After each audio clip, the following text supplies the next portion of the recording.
Santa, do we need to fight each other in order to resolve disputes? No, fighting will always and only escalate the situation. It will only lead to destruction. But I love wrestling as a sport. Wrestling as a sport is different from what I am talking about.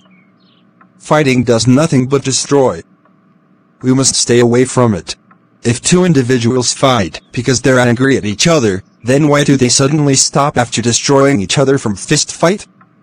They do so because they have fully executed something they feel should be executed, which is pain inflicted on each other.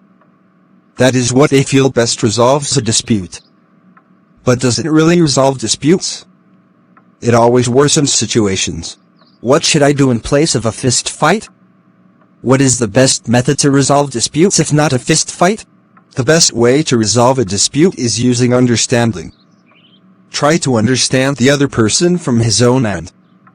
If both people understand why they disagree, then resolving any disputes is easy. The ability to understand situations, why we do what we do, why people do what they do is the best key to avoid fist fight.